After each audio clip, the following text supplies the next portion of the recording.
ورحمة الله وبركاته. إلى حضرة النبي المصطفى سيدنا رسول الله صلى الله عليه وعلى آله وصحبه وبارك وسلم. شأن لله لهم الفاتحة. أعوذ بالله من الشيطان الرجيم. بسم الله الرحمن الرحيم. الحمد لله رب العالمين الرحمن الرحيم مالك يوم الدين. إياك نعبد وإياك نستعين. اهدنا الصراط المستقيم صراط الذين أنعمت عليهم غير المكذوب عليهم ولا الضالين. آمين. بسم الله الرحمن الرحيم. الحمد لله رب العالمين، والصلاة والسلام على أشرف الأنبياء والمرسلين سيدنا ومولانا محمد وعلى آله وصحبه أجمعين. نحمده ونستعينه ونستغفره ونعوذ بالله من شرور أنفسنا ومن سيئات أعمالنا. من يهده الله فلا مضل له ومن يضلل فلا هادي له. أشهد أن لا إله إلا الله وحده لا شريك له، وأشهد أن سيدنا ونبينا محمدا عبده ورسوله. اللهم صل على سيدنا محمد الفاتح لما أغلق والختم لما سبق ناصر الحق بالحق والهدي إلى صراطك المستقيم صلى الله عليه وعلى آله وصحبه حق قدره ومقداره العظيم. سبحانك لا علم لنا إلا ما علمتنا إنك أنت العليم الحكيم. رب اشرح لي صدري ويسر لي أمري واحلل عقدة من لساني يفقهوا قولي. اللهم ارزقنا فهم النبيين وحفظ المرسلين وإلحام الملائكة المقربين في عافية يا أرحم الراحمين. وصلى الله على سيدنا محمد وعلى آله وصحبه وبارك وسلم والحمد لله رب العالمين. أما بعد. قال الله تعالى: أعوذ بالله من الشيطان الرجيم. يا أيها الذين آمنوا إنما الخمر والميسير والأنصاب والأزلام رجس من عمل الشيطان فاجتنبوه لعلكم تفلحون. صدق الله العظيم.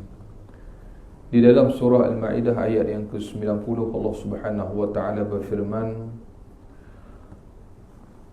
hai orang-orang yang beriman, sesungguhnya meminum arak, al-maisir berjudi, penyembahan berhala, menenung nasib atau mengundi nasib dengan panah adalah satu perkara buruk termasuk daripada perbuatan syaitan.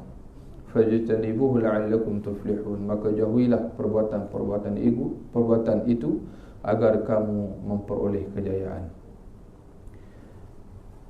Dalam bahasa Inggeris kena sebut juga melani kemas sikit. O you who have believed, indeed, intoxicant, gambling, sacrificing stone altars to others than Allah, and divining arrows are but defilement from the work of Satan. So avoid it that you may be successful. Tu lah, boleh tahu tu lah. Nama bahasa Inggeris sikit lah. Jadi alhamdulillah, pertamanya marilah sama-sama kita rafa'kan, kita panjatkan syukur kehadrat Allah Subhanahu wa taala atas limpah kurnia, izin, hidayah, taufik, petunjuk daripada Allah Subhanahu wa taala. Kita dapat lagi sama-sama pada malam hari ini. Kita berada di dalam taman-taman syurga, majlis ilmu, simarul jannah min riyadil jannah. Mudah-mudahan Allah Subhanahu wa taala memberkati kita. Amin Allahumma amin. Saya mulakan Tuan Pengerusi Surah An-Nur, Tuan Imam, Tuan Bilal, para asatizah seluruh Lijatan Kuasa Surau dan seluruh pengurusan Masjid Sayyidatina Khadijah. Mungkin ada yang hadir juga kan Masjid Sayyidatina Khadijah kan sini. Dan seterusnya ayahanda, bonda, Tuan Haji, Puan Hajah, muslimin, muslimat, mudah-mudahan senantiasa hendaknya kita berada dalam rahmat dan kasih sayang Allah Subhanahu wa taala. Amin Allahumma amin. Alhamdulillah, pada malam hari ini kita masih lagi diberikan ruang dan kesempatan untuk sama-sama kita menghayati, kita merenung kalam dan juga nasihat, wasiat imam, dipanggil bimbingan ataupun nasihat, kata-kata hikmah yang dipetik daripada syair nasihat daripada al-alim al-alamah Zainuddin Umar bin Muzaffar al-Ma'arri al-Khindi ataupun al-Imam Ibnul Wardi Al-Khindi rahimahullah. Nama penuh beliau ni Zainuddin Umar bin Muzaffar Al-Ma'arri Al-Khindi rahimahullah ta'ala.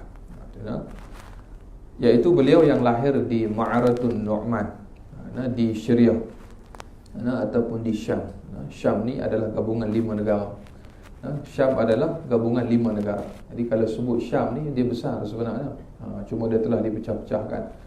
Syam ni adalah gabungan daripada Palestin, Syria, Lebanon, Allahumma salli ala sayyidina Muhammad, dia ada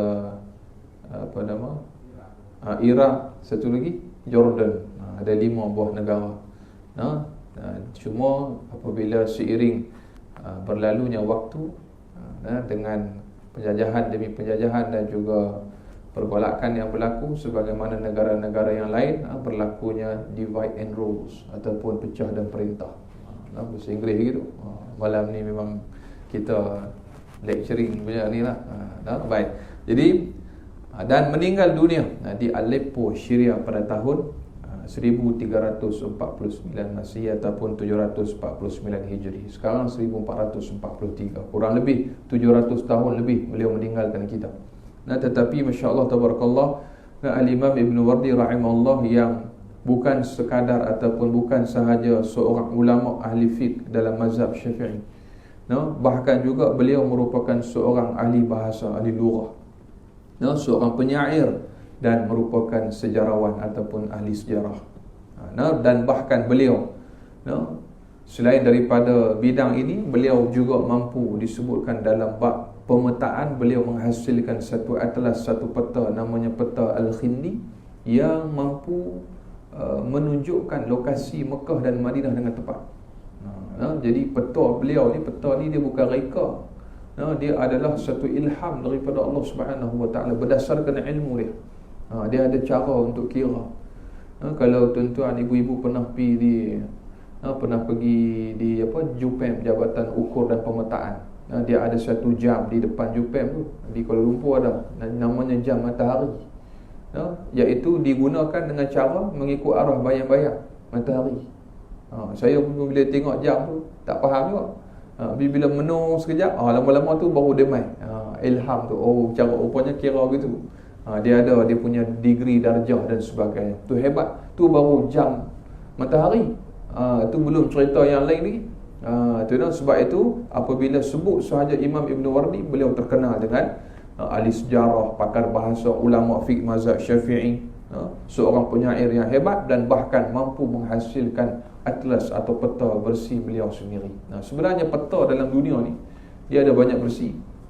Yang kita duk tengok ataupun yang kita guna pada hari ini ada orang yang yang mencetuskan peta tu. Yang kita guna sekarang ni siapa punya tu? Orang barat punya kan. Cuma dia ada nama, ada orang yang lakar tu. Dia ada peta versi Ibnu Battutah kalau dalam Islam. Dia ada peta Ibnu Wardi, dia ada peta apa lagi banyak. Kalau dalam sejarah barat, dalam era revolusi dan sebagainya, kita ada Ptolemy. Kita ada Ptolemy, kita ada ramai lagi lah tokoh-tokoh yang lain. Baik, cerita saya betul lah ni. Baik, jadi apabila menyebutkan tentang syair beliau ini, ianya adalah satu nasihat, satu kata-kata nasihat hikmah yang ditujukan kepada kita semua. Sebagaimana yang disabdakan oleh Nabi SAW, wa ana lakum nasihun amin. Aku ni untuk kalian ni, bagi kalian adalah penasihat yang benar, kata Nabi SAW. Jadi apabila memberikan nasihat, maka ikutlah Nabi SAW. Dengan tidak ada agenda yang tertentu, tidak ada tujuan yang tidak elok. Jadi bagi nasihat, bagi yang terbaik. Qawlan sadida, qawlan karima, qawlan ma'rufa, qawlan layyina. Sebab itu kita ni apabila diletakkan sebagai pemberi nasihat, maka jadilah pemberi nasihat yang terbaik sebagaimana baginda Nabi SAW. Sebab itu apabila berlakunya krisis ataupun isu-isu di zaman Nabi SAW, bahkan melibatkan keluarga Nabi SAW, Nabi adalah pemberi nasihat yang terbaik. Termasuklah peristiwa situasi di mana fitnah yang berlaku kepada keluarga Nabi SAW, iaitu Sayyidatina Aisyah Ummul Mukminin radhiyallahu taala anha dengan Sufwan radhiyallahu taala anhu. ketika tertinggal beliau di batu tempat mereka berehat tu, Sayyidatina Aisyah qada hajat, tertinggal sebab nak pergi ambil kalung tu, tertinggal. Jadi bila pergi ambil tu, duk ingatkan duk ada dalam tandu tu, rupanya tertinggal di belakang. Jadi Safwan ni yang diperintahkan oleh Nabi SAW jalan belakang sekali, naik tunggangan, jalan belakang sekali, cek takut-takut ada barang tercicir ke apa semua. Maka apabila Safwan radhiyallahu ta'ala, sahabat Nabi ni, dia ternampak seorang wanita dalam keadaan kebingungan duduk menantikan rombongan Nabi sallallahu alaihi wasallam tadi, rupanya beliau menyebutkan inna lillahi wa inna ilaihi raji'un, la haula wala quwwata illa billah. Ummul mukminin telah tertinggal. Maka dia pun dengan amanah yang diberikan oleh Nabi sallallahu alaihi wasallam, maka dia bawa balik Sayyidatina Aisyah. Cuma bukan naik berdua, dia tarik tunggangan tu, Sayyidatina Aisyah duduk di atas. Jadi bila masuk saja di kawasan, orang munafik ni terfaham kerja dia macam mana. Memang kerja dia kerja viral dah. Kerja viral, kerja cari salah. Baik. Jadi Allah sallallahu alaihi wasallam Muhammad, bagaimana Nabi berhadapan dengan situasi itu? Bagaimana Rasulullah sallallahu alaihi wasallam berhadapan dengan cabaran mihnah, dengan ada dalam kalangan saudara Sayyidina Abu Bakar sendiri yang dalam keadaan meniup api fitnah, sehingga Sayyidina Abu Bakar dapat tahu setelah berlalunya peristiwa itu dah selesai semua, ternyata itu adalah tuduhan yang tidak berasas. Maka Sayyidina Abu Bakar As-Siddiq radhiyallahu ta'ala dapat tahu sebenarnya yang duk bawa mulut tu adalah saudara dia sendiri, yang perempuan tu, yang dia duk tolong selama ni, duk bagi subsidi, duk bagi gandum, duk bagi roti, selama ni duk tolong. Rupa-rupanya kusangkakan panas sampai ke petang, rupanya hujan di tengah hari. Cheese kah? Tu cerita Piram ni. Tu dah. Kita ni kalau dapat situasi macam tu, marah dah ibu sekalian, marah. Tu dah, susu yang ku beri, tuba yang kau balas dua. Tu cerita hang tua. Maka apa yang berlaku, dia pun Sayyidina Abu Bakar As-Siddiq radhiyallahu ta'ala mengambil satu perbuatan nekat, hampir-hampir dia memutuskan untuk tidak meneruskan memberikan bantuan dan juga subsidi makanan kepada saudara dia tadi itu. Diketahui oleh Nabi sallallahu alaihi wasallam. Apa kata Rasulullah? Nabi panggil Sayyidina Abu Bakar As-Siddiq radhiyallahu ta'ala. Benda dah berlalu. Nabi menyebutkan, ya Abu Bakar, janganlah kerana kemarahan engkau kepada sesuatu sehingga menyebabkan engkau tidak berlaku adil. Tengok Nabi bagi nasihat. Jangan sebabkan kemarahan engkau kepada sesuatu menyebabkan engkau tidak berlaku adil. Sebab apa? Mungkin yang kau tahan rezekinya ataupun yang kau tahan bantuan itu ada anak di bawahnya yang perlu ditanggung. Tu. Kadang-kadang kita marah ni, kita buat orang, kita tak fikir dia di rumah ada keluarga dia. Kita nak, yalah macam-macam. Ada satu kisah berlaku, cerita panjang, malah tak masuk tajuk ni. Ada satu orang ni, cerita ni saya dapat tanyalah ustaz semalam. Ustaz Tirmizi kot semalam. Tak tahulah kalau ibu-ibu ingat tak ingat kisah seorang lelaki yang bawa radio. Ingat tak semalam? Tak tengok, tanyalah ustaz. Baiklah, tengok program lain ni. Beli barang awal pagi, apa shop, saya tak reti. Kisah ni masyhur di Indonesia. Disebut pula, tak apa, tak kira zaman dia pula. Dia ni, seorang pakcik ni, dia orang soleh. Kerja dia ialah baiki radio. Baiki radio, baiki TV, audio, speaker, semua dia baiki barang elektrik. Satu hari ni, dalam keadaan yang dia agak terburu-buru, dia singgah solat di satu masjid, sambil dia bawa speaker yang dia baiki tu, yang klien punya tu, diikat dekat motor dan sepeda. Dia panggil sepeda basikal. Kalau motor dia panggil apa? Tak tahu. Orang Indonesia dia tahu. Jadi kalau Minang dia lain pula, dia tak panggil basikal tau. Maka bila dia jalan, dia singgah solat, maka dia pun takkan nak tinggal di motor audio tu. Maka dia bawa sekali speaker tu, ambil wuduk pun bawa, solat pun dia bawa. Dan saat dia habis sembahyang, dia keluar, maka kebetulan orang ramai nampak dia bawa speaker. Orang terus tangkap dia, pukul dia dan meninggal hamba Allah Ta'ala tanpa soal siasat, usul periksa, dipukul. Allah sampai meninggal. Kisah ni masyhur, masuk surat khabar. Tuan-tuan, bayangkan. Jadi Allah sallallahu alaihi wasallam Muhammad kena soal siasat dulu. Mungkin orang yang kita mengapa-ngapakan dia tu, ya mungkin dia salah. Tapi buat je kita pukul dia meninggal. Dia mungkin ada anak yang perlu ditanggung. Dia mungkin ada kucing yang kelaparan di rumah tunggu dia. Tu kita tak tahu. Dia mungkin ada ibu yang sakit yang dia sara ibu dia, tak tahu. Maka sebab itulah berhati-hati. Adil lah. Di saat kamu marah, berlaku adil. Itu pesan Nabi SAW. Janganlah kemarahan kamu kepada seseorang menyebabkan kamu tidak berlaku adil. Tu. Baik. Jadi wa ana lakum nasihun amin. Aku bagi kalian ni adalah penasihat yang benar. Jadi Imam Ibn Wardi rahimahullah taala bagi nasihat kepada kita dengan cara yang paling mudah, iaitu syair. Kita ni kalau orang pesan kepada kita dalam bentuk gaya bahasa yang indah, kita pun seronok dengar ibu sekalian. Kalau contohlah tok-tok kita dulu, moyang kita kan, mereka nasihat itu dengan cara bertikam pantun, menjual beli pantun. Tu gaya bahasa yang cukup indah. Sebab apa? Takut orang yang kita nak nasihat itu terasa hati. Sebab itu pentingnya menguasai bahasa. Nanti kita akan jumpa pada nasihat yang ke-13, ke-12, ke-15 begitulah, nanti yang belakang-belakang sikit, betapa pentingnya kata Imam Ibn Wardi dalam memberikan nasihat. Kita perlu menguasai bahasa, terutamanya bahasa ibunda, dia kata. Tu penting belajar bahasa. Baik. Kalau nak faham Quran, mahu ataupun tidak, kena faham bahasa Arab, kena mengaji sikit. Kita nak dobit kitab kan misalnya.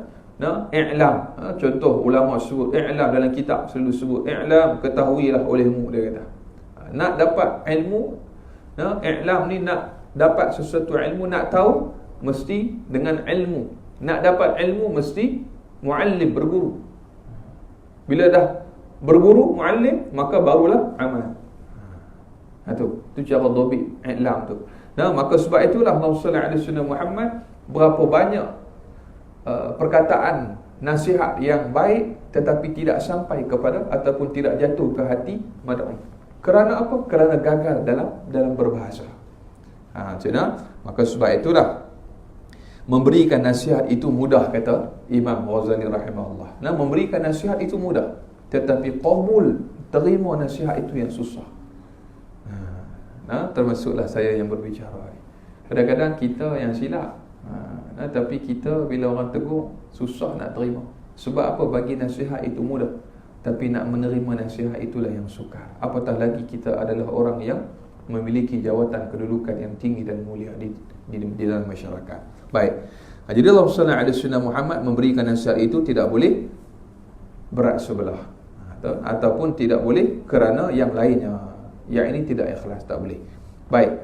Jadi Allah SWT Muhammad, kita telah pun sama-sama mendengarkan nasihat beliau tentang dosanya kekal dan kegembiraannya telah berakhir. Kita dah cerita dah pasal dosa, pasal taubat kepada Allah, syarat-syarat taubat kan pada bulan yang lalu, ibu-ibu sekalian. Kita dah cerita dah bagaimana apabila sebut tentang taubat, Al-Imam Ibn Wardi menyatakan kepada kita, dia kata semanis-manis kehidupan yang telah engkau lalui dengan maksiat, maka sekarang ini hanyalah tinggal kenangan saja, dia kata. Semua kegembiraan, keseronokan, kelazatan, kesedapan itu semuanya telah hilang, dia kata. Telah berlalu seiring berjalannya waktu. Dan yang kekal hanyalah dosa dan kesakitan yang ada pada kita. Kalau tak sakit, Ustaz, itu rezeki kan. Tapi takut juga, takut-takut, itulah namanya istidraj. Na'udzubillah. Jangan ingat istidrah ni dari sudut harta ya. Dari sudut nikmat sihat pun kita kena hati-hati juga. Saya duk buat dosa, Ustaz, tak ada apa. Tak sakit apa pun, batuk pun tak. Nak cerita tak batuk ni, Fir'aun pun tak pernah batuk. Tapi bagaimana Allah Subhanahu Wa Ta'ala binasakan Fir'aun. Baik. Semalam surah Sad sampai ayat yang ke-12 kita telah membahaskan, menceritakan tentang bagaimana penentangan yang berlaku kepada Nabi SAW. Bagaimana Fir'aun laknatullah, bagaimana kaum 'Ad, kaum Thamud, kaum Madian dan juga kaum-kaum yang lain yang terdahulu daripada musyrikin Mekah, apabila mereka menentang Nabi mereka, tengok bagaimana kesudahan mereka. Tadi saya baca surat khabar, berita harian khabar, satu penemuan yang terbaru di utara Arab Saudi, iaitu penemuan seekor seekor fosil unta yang sangat besar, setinggi gunung. Katanya tu unta betul. Bukan unta yang dibuat, yang diukir, tetapi adalah unta betul. Cuma dia dilekatkan di apa nama? Tu bukannya kaum Madain Soleh kan? Dekat tu lah. Pernah pergi tak tengok? Siapa yang pernah pergi ziarah kan? Kaum Madain Soleh. Baik, cerita pasal dia bunuh unta tu. Perah susu, ingatkan boleh habis, tak habis susu tu. Lalu dia buat apa? Dia bunuh unta tu. Tu syariat pada zaman itu. Baik, dia nak cabar kekuasaan Allah Subhanahu Wa Taala. Dia tahu, tengok kami bunuh dah unta. Hang kata tak boleh bunuh, wahai Soleh. Kami bunuh juga. Tengok azab tak main pun dia kata. Amboi. Dia cabar pula tu. Berani semua. Kami duk buat tak ada apa maka. Duk minum tak ada apa. Jangan. Allahumma salli ala sayyidina Muhammad. Baik. Maka Allahumma salli ala sayyidina Muhammad, sunatullah akan berulang. Dan perkara itu pasti berulang. Bagaimana Allah salli ala sayyidina Muhammad, cabaran yang diterima oleh Nabi sallallahu alaihi wasallam, begitulah halnya apabila kita memberikan nasihat yang baik, ta'muruna bil ma'ruf, tanhauna 'anil munkar wa tu'minuna billah, maka pasti akan ada risiko. Cabaran dia apa? Cabarannya orang tak terima. Cabarannya kita dimaki hang. Cabarannya kita dihalau. Cabarannya kita difitnah. Cabarannya kita dipengapa-ngapakan. Itu cabaran yang sebagaimana diterima oleh Nabi sallallahu alaihi wasallam. Jadi namun baginya, kata Imam Ibn Wardi rahimahullah taala, walaupun telah kita terjatuh ke dalam lembah kemaksiatan dan juga dosa, jangan pernah menyerah dalam bertaubat kepada Allah. Jangan pernah rasa penat, jangan pernah rasa letih. Ya ayyuhallazina amanu tubu ila Allahi taubatan nasuha. Surah Al-Azim. Wahai sekalian orang yang beriman, bertaubatlah kamu kepada Allah dengan sebenar-benar taubat, yakni taubatan nasuha. Al-Imam Al-Habib Abdullah Alawi Al-Haddad di dalam kitab beliau Risalah Adab Suluk Al-Murid menyatakan bahawa, ketahuilah bahawa syarat taubat itu ada 4, dia kata. Kita dah sebutkan tapi nak ulang sikit. Iaitu yang pertama ialah segera meninggalkan dosa yang dilakukan. Tengah duk cerita pasal orang, berhenti. Tengah duk sedap ribah mengumpat pasal orang, berhenti.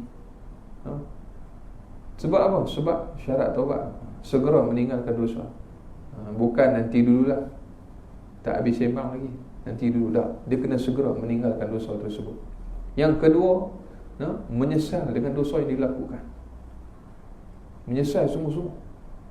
Itu kata orang Kedah sebut tobat lahum. Tobat lahum tu tak tahulah faham ke tak faham. Dan yang ketiga ialah berazam untuk tidak mengulangi dosa tersebut. Berazam untuk tidak mengulangi dosa itu. Dan yang keempatnya ialah menggantikan kadar yang kita ambil daripada milik orang lain. Menggantikan. Ini wajib. Sebab apa? Hablum minan nas. Kalau kita pernah mengambil wang ataupun harta benda milik orang lain, maka gantilah sekadar apa yang pernah kita ambil. Dan dilebihkan itu yang terbaik, kata Imam Al-Haddad. Adil dan juga ihsan. Adil wal ihsan. Sebab nilai dulu dengan sekarang tak sama. Kalau cerita emas tahun 2010 dengan tahun 2022, sama tak 1 gram nilai? Tak sama. Betul tak? Kalau dulu ambil masa tu harga emas berapa? Contoh 1 gram RM238. Betul tak? Sekarang harga emas RM279 contoh. Ustaz macam terror. Kalau 1 dinar kita ambil orang punya 4.25 gram. 4.25 gram bersamaan RM1,418. Lagi terror. Ni mesti kerja main-main. Allahumma salli ala sayyidina Muhammad. 4.25 gram. Kalau 1 jongkong mah lagi banyak. Bayangkan kenaikan kadarnya. Sebab itu nilai dia tak sama. Baik, jatuh pun tak banyak, sikit. Baik. Jadi Allahumma salli ala sayyidina Muhammad, gantilah dengan kadar yang diambil. Itu yang keempat. Dan yang kelima, ada juga ulama menyebutkan adanya mandi sunat taubat. Mandi sunat taubat simbolik untuk kita membersihkan diri kita, dosa kita. Mandi sunat taubat ni macam mana, tuan-tuan? Kata ulama dalam mazhab Syafi'i, beliau menyebutkan antaranya ialah Allahumma salli ala sayyidina Muhammad. Imam Romli kalau saya tak salah, dia sebut mandi sunat taubat ni ialah seperti mana engkau Mandi wajib kata. Mandi wajib. Baik. Jadi Allah sallallahu alaihi wasallam Muhammad tu. Jadi dia kata Syekh Fahmi Zamzam rahimahullah, ibarat kata apa yang hendak dilakukan kalau nasi sudah menjadi bubur. Namun baginya masih ada peluang untuk mendekatkan diri kepada Allah Subhanahu wa taala dengan bertaubat daripada dosa dan kesalahan yang dilakukan. Itulah menangguh-nangguhkan taubat. Kata Syekh Abdul Qadir Mandili rahimahullah dalam kitabnya Penawar Bagi Hati. Syekh Abdul Qadir Mandili sebut apa? Dia kata menangguh-nangguhkan taubat adalah satu dosa daripada dosa yang lain pula, dia kata. Jadi siapa yang buat dosa, kita lah, dan menangguhkan pula taubat, maka ia juga adalah satu dosa yang lain pula. Itulah sebab apa? Sebab kita berandaian bahawa Tuhan ni Maha Pengampun. Ya, Tuhan Maha Pengampun, tapi bersegeralah wasari'u ila maghfiratin min rabbikum wa rahmah. Bersegeralah mohon ampun kepada Allah Subhanahu wa taala. Baik. Jadi bertaubatlah, kata beliau, sebelum terlambat, sebelum nyawa berpisah daripada tubuh. Baik, habis. Kemudian beliau pesan sekali lagi tentang tinggalkanlah olehmu akan fitnah wanita dan janganlah engkau tertawan dengan rayuannya. Pasti engkau akan mulia dan akan tinggi martabatmu dan akan dihormati. Sekali lagi beliau pesan sebagaimana nasihat yang pertama dulu, yaitu zikra al-ghani wal ghazal wa qulil faslu wa janib man hazal yasbu. Tinggalkanlah olehmu akan hiburan yang melalaikan fitnah wanita, dan tinggalkan olehmu akan percakapan yang sia-sia dan lawak jenaka yang keterlaluan. Itu beliau sebut. Jadi ada elemen yang diulang-ulang dan maknanya elemen itu ataupun perkara itu adalah penting. Kemudian nasihat yang kelima pula beliau sebut apa dia? Laju sikitlah pasal dia lebih kurang iaitu kata beliau, tinggalkanlah olehmu belia remaja yang amrad. Iaitu amrad al-jamil. Amrad ni apa? Amrad ni merujuk kepada lelaki cantik. Lelaki cantik, lelaki segak. Pakcik pernah tengok lelaki segak. Lelaki segak ni maksud amrad ni kalau dalam istilah Arab, amrad ni merujuk, orang Arab nisbahkan kepada pokok yang botak. Pokok botak, pokok yang tak ada daun, yang ranting tak banyak. Maknanya dia pokok botak. Dia single tree dia panggil. Tak tahulah, saya main tukar. Pokok botak dia panggil. Pokok botak ni tuan-tuan, Allahumma salli ala sayyidina Muhammad, dia macam mana nak sebut? Ada manfaat tak? Ada apa tu? Burung singgah lah. Tu. Tapi kalau amrad dinisbahkan kepada manusia, maka ia merujuk kepada lelaki yang awal remaja, ataupun kanak-kanak yang nak masuk usia remaja sampailah umur 30. Ada yang kata 25, ada yang kata 30, yang tidak ada bulu di mukanya. Tidak ada dan tidak tumbuh sebarang bulu di mukanya. Dia rare species dia pergi. Allah sallallahu alaihi wasallam Muhammad. Kalau tak apa segak, tak ada bulu tu mungkin boleh kira lagi. Tapi hak yang cukup bahaya. Saya bagi contoh mudah, Korea. Muka Korea. Boleh comel semua Ustaz. Saya pergi ceramah di satu sekolah. Ni bukan cerita syok-syok, ni cerita fitnah ni dalam agama ni, hati-hati. Saya pergi, ada satu budak tu, dia kata, Ustaz minat Korea. Dia kata, muka Ustaz ni macam opa, dia kata. Saya pun duduk benung panjang kan. Opa ni binatang apa pula tak? Opa ke? Oppo ke? Kalau Oppo tu saya tahulah telefon. Macam Vivo tu kan. Opa, saya pun tak apa nak minat K-pop kan. Dulu ada lah budak-budak dia kata, Ustaz tu tengok ni. Apa dia ni? Lelaki berlari, namanya Running Man. Lelaki berlari. Tak semua. Apa kan? Running, berlari. Man, lelaki. Lelaki berlari. Walaupun dalam tu ada juga perempuan yang berlari, dia sebut juga tajuk dia Running Man. Dia kata, Ustaz cuba tengok. Dia kata ada seorang tu, dia kata muka macam Ustaz. Dia kata, alah, saya pun kata ni merapu tak. Tak semua. Cuba Ustaz buang janggut, dia kata. Dia kata cari pasal dia, saya kata. Dia suruh saya buang janggut kan. Ustaz buang janggut, trim sikit, bagi clear sikit, confirm. Dia kata confirm, nampak macam opa. Dia kata Liminho, Allah. Saya berbalik menung panjang. Mula-mula tu tak apa nak Google sangat tengok, tapi sebab tak boleh dia cari juga seperti dia Liminho. Lah jadi duta pula, kuku. Oh, pening pula tuan-tuan. Ini rupanya orang kita ni, orang Melayu kita ni, dia minat sungguh dengan Korea tuan-tuan.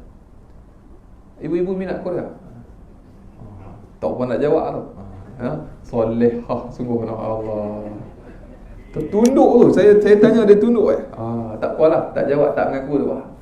Tapi yang syoknya di sekolah tu saya pergi ceramah. Biasalah motivasi gitu-gitu kan. Saya tanya siapa yang minat cerita Korea, semua kat tangan tuan-tuan. Dan saya cuba kaitkan dengan tajuk ni. Saya kata betapa bahayanya kalau kita tak boleh bezakan yang mana baik, yang mana buruk. Saya kata, sebab saya dijemput oleh kaunselor sekolah tu, sebab ada satu isu yang berlaku juga di sekolah tu, di sekolah asrama tuan-tuan, iaitu budaya adik angkat, abang angkat. Yang mana di asrama tu, budak-budak ada yang tertangkap tidur satu selimut, budak lelaki. Allahumma salli ala sayyidina Muhammad. Saya bila cerita ni ketak, tak takut. Kita ada anak, kita ada saudara semua, kita takut tuan-tuan. Bila tanya kenapa kamu buat macam ni, cikgu tanya, dia kata tak ada apa, cikgu tak minat Korea, tak tengok Korea, dia kata. Korea biasa, dia kata BFF dia panggil. Tuan-tuan, bayangkan kita duk ingatkan, la taqrabuz zina innahu kana fahishatan wa sa'a sabila. Kita duk ingatkan hak laki perempuan ni, tapi hak sama jenis ni. Kalau kita faham tu, janganlah kamu dekati zina, innahu kana fahishatan wa sa'a sabila. Hak kita faham kalau hak berlainan jenis ni, kan? Kamu jangan dekat, kamu berlainan jantina daripada saya. Tiba-tiba mai tu. Tangkap. Pakai seluar pendek, lena tu selimut. Allahumma salli ala sayyidina Muhammad. Cikgu cerita. Kaunselor, mai kaunseling buat muka kering. Tu nak. Ibu sekalian, tolong perhati anak-anak kita. Tu nak. Sebab budaya ataupun normalisasi LGBT dalam industri hiburan ni cukup banyak. Bukan sekadar dalam hiburan, bahkan di dalam sukan pun ada. Orang nak main bola, yang dia kalut main tengok juga tu. Bawa bendera tu hak pelangi. Amboi. Kacau orang nak tengok bola. Kempen besar-besaran. Tak cukup sekadar itu, syarikat pengeluar kereta pun, Tesla saya sebut tu, pun mempromosikan secara terbuka. Wala'azubillah, tu nama toker Elon Musk. Kita nak lari mana tuan-tuan? Kita nak bersukan, nak riadah, nak mengamalkan sunnah Nabi SAW, mengeluarkan peluh. Mukmin yang kuat lebih baik daripada mukmin yang lemah. Tiba-tiba dalam sukan pun dia masuk. Tu disuntik dengan berbilion dolar US setiap tahun. Kempen untuk menormalisasikan budaya LGBT. Na'udzubillah. Kita mengundang kemurkaan Allah Subhanahu wa taala. Takut tuan, takut. Dalam drama, dalam filem yang terbaru. Saya bincang dengan orang JAKIM baru-baru ni. Cerita apa yang Netflix tu. Netflix pun sama juga. Dia punya kandungan yang sangat banyak, termasuklah animasi kartun budak-budak, Disney dan sebagainya, membawa manusia ataupun anak-anak kita ni menormalisasikan budaya sosial. Cukup banyak. Yang terbaru kena apa lagi apa saya betul tengok je tu. Elemen-elemen tu. Sebab tu kena berhati-hati tu. Jadi kata Imam Ibn Wardi rahimahullah ta'ala, tinggalkan alat-alat hiburan yang melalaikan dan tinggalkan bergaul dengan anak muda belia cantik, yakni amrad al-jamil. Dan beliau bagi satu metafora lah kot, bahasa sastra. Jika ia nampak, maka tenggelam matahari pagi. Dan jika ia berjalan dengan lenggang-lenggok, maka akan hilang rasa tikaman duri yang panjang. Jadi kita jadi ralik tengok. Jadi ralik tengok, jadi rasa seronok, asyik, comel. Comel. Kalau yang perempuan tu kata yang lelaki Korea tu comel, kita boleh terima lagi, sebab dia berlawanan jantina. Tapi kalau hak yang lelaki tengok, lelaki Korea tu dia kata, cute-nya, dia kata. Menung panjang kita tuan-tuan. Allahumma salli ala sayyidina Muhammad. Tuan-tuan, kita diuji oleh Allah Subhanahu wa taala setelah berlalu pandemik dah bertukar jadi endemik COVID-19. Mai pula namanya monkeypox, chicken pox, monkeypox. Monkey pun ada pox juga. Pening pula kita. Dan keluar dalam statement yang terbaru semalam, WHO keluar press release mengatakan bahawa ini adalah amaran kesihatan yang terbaru yang perlu diambil cakna perhatian serius oleh semua negara, dia kata. Sebab apa? Boleh berjangkit. Dan pembawaan monkeypox ni ialah dibawa oleh orang-orang yang LGBT. Na'udzubillah. Orang yang mengamalkan budaya sungsang. Sahabat saya ada seorang doktor di private hospital. My klien jumpa orang yang sakit ni, daftar HIV meningkat tuan-tuan. Allahumma salli ala sayyidina Muhammad. Cuma dia tak mengakui tahap kesihatan dia. Dia main secara senyap-senyap, dia beritahu saya mengamalkan budaya begini-begini, dia beritahu. Jadi bila cek, dia ada test, dia macam test COVID tu. Dia ada test, HIV test, tapi dia bentuk dia macam tu juga. Kalau positif lah, kalau negatif. Maka yang main tu banyak yang positif. Na'udzubillah min zalik. Baik, jadi kita kena jaga sungguh-sungguh. Islam ni dia datang menuntut kepada jalan fitrah. Jangan kita bagi ruang langsung anak-anak kita ni untuk menormalisasi kebudayaan ni. Baik. Fikirkanlah olehmu akibat buruk daripada kecantikan yang diingini itu. Sudah tentu akibatnya sangat besar dan berbahaya. Baik. 2 minit terakhir, Allahumma salli ala sayyidina Muhammad. Kita tulis tuliskan azan dulu. Tulis baik. Kata Fadilatul Syekh Fahmi Zamzam, tak sempat masuk nasihat malam ni pasal Arab. Tak apalah, kita cerita sikitlah, tak apa. Baik, cuma apabila menyebutkan tentang amrah, para ulama fiqh, terutamanya mazhab Syafi'i, membincangkan apakah peranan dan tanggungjawab terutamanya bagi ibu bapa yang ada anak-anak yang amrad al-jami'. Adakah mereka ini boleh didedahkan secara terbuka kepada publik? Ataupun bagaimana hukum mereka ni mengimamkan solat jemaah? Dan bagaimana hukum mereka dibawa keluar daripada rumah? Ini ulama bincang. Dan bagaimana pula haknya kita boleh bersama dengan mereka, bersilaturahim dengan orang yang disebutkan sebagai amrad al-jami'. Sebab lebih daripada umur 30, dia tak digelar amrad, tapi disebut ajrad. Maka dia punya tahap bahaya dia tu kurang sikit. Tapi tetap kena berjaga-jaga. Begitu juga ulama bincang bagaimana seorang lelaki yang transgender, yang ubah tubuh badan dia, adakah kita boleh bersalam dengan dia sedangkan dia punya fizikal dia tak sama dengan lelaki? Tu ulama bincang juga. Tu insya-Allah kita akan bicarakan pada minggu yang akan datang insya-Allah. Baik. Tu. Dan jangan engkau suka bersunyi-sunyi ataupun bersekududukan dengan amrad, iaitu anak muda belia yang cantik rupanya, yang masih belum tumbuh misai atau janggut, dia kata. Kerana yang demikian itu boleh membawa engkau menggaulinya seperti perempuan. Na'udzubillah. Kita telah melalui fasa-fasa yang sangat menyedihkan. Ada beberapa kes liwat yang berlaku, na'udzubillah, di sekolah dan sebagainya. Jadi ni Islam menuntut kepada jalan fitnah. Tuan-tuan kena berhati-hati.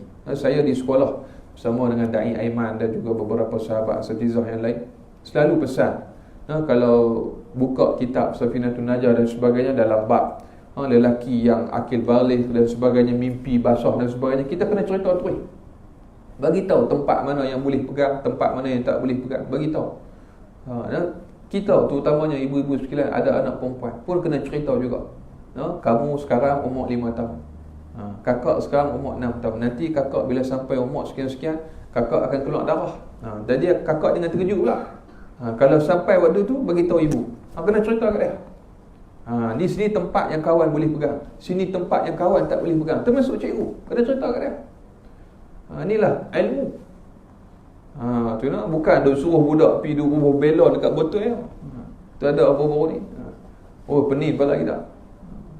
Katanya pendidikan tak kena, tak tu melanggar kepada fitrah. Disebab itu pendidikan apa-apa mesti berlandaskan kepada Islam. Syariat dibawa oleh Nabi sallallahu alaihi wasallam. Dan terakhir, maka jauhilah olehmu akan fitnah mereka itu. Dan wallahu taala alam.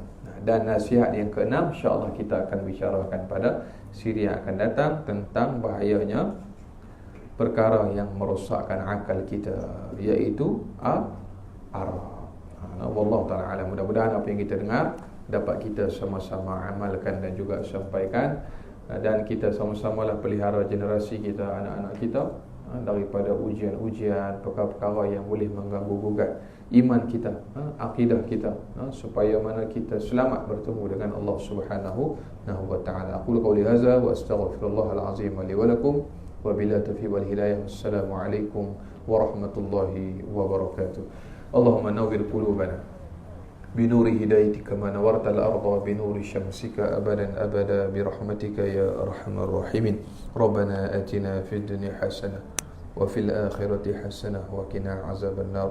Ya Allah, ampunkanlah dosa-dosa kami ya Allah, dosa kedua ibu bapa kami ya Allah, dosa pasangan kami, anak isteri kami, ahli keluarga kami ya Allah, dan juga dosa seluruh umat Islam sama ada yang masih hidup ataupun yang telah mati ya Allah. Ya Hayyu ya Qayyum birahmatika astaghis. Ya Allah, kami menadah tangan kami yang penuh dengan noda dan dosa ini ya Allah. Pandanglah kami dengan pandangan rahmat dan kasih sayang-Mu ya Allah. Janganlah Kau pandang kami dengan pandangan kemarahan dan kemurkaan-Mu ya Allah. Ya Zal Jalali wal Ikram, seandainya dalam kalangan kami yang sakit, sembuhkanlah penyakit zahir dan batin kami ya Allah. Ya Allah, berikanlah kekuatan ketabahan kepada kami untuk kami menghadapi ujian daripada-Mu ya Allah. Ya Allah, seandainya dalam kalangan kami mempunyai hajat, doa dan permintaan ya Allah, kabulkan doa, hajat dan permintaan kami ya Allah. Ya Allah, seandainya dalam kalangan kami yang berhutang ya Allah, bantulah kami lunaskan hutang kami sebelum kami pergi bertemu dengan-Mu selama-lamanya ya Allah. Ya Allah, ya Rahman ya Rahim, ya Zal Jalali wal Ikram, kami mohon kepada-Mu ya Allah, seandainya dalam kalangan kami dalam keadaan sedih dan berduka cita ya Allah, gembirakan, hiburkan hati kami dengan nikmat syurga-Mu ya Allah, yang mata tidak pernah melihat, telinga tidak pernah mendengar, hati fikiran tidak pernah terlintas ya Allah. Allahumma ja'alna min ahli syafaati Sayyidina Rasulullah sallallahu alaihi wasallam. Ya Allah, masukkanlah kami, golongkanlah kami dalam kalangan orang-orang yang mendapat syafaat Nabi sallallahu alaihi wasallam ya Allah. Ya Allah, ya Rahman Rahim, seandainya Kau mentakdirkan kami mati ya Allah, matikanlah kami sebagai para syuhada dalam memperjuangkan agama-Mu ya Allah. Engkaulah sebaik-baik sandaran dan sebaik-baik penolong. Wa sallallahu ala sayyidina Muhammad wa ala alihi wa sahbihi wa baraka wa sallam. Subhana rabbika rabbil izzati amma yasifun. Wassalamun ala al-mursalin walhamdulillahi rabbil alamin. Taqabbalallahu minna wa minkum. Subhanakallahumma wa bihamdika asyhadu an la ilaha illa anta astaghfiruka wa atubu ilaik. Bismillahirrahmanirrahim. Wal 'ashr. Innal insana lafi khusr illa allazina amanu wa 'amilus solihat wa tawasaw bil haqq wa tawasaw bis sabr.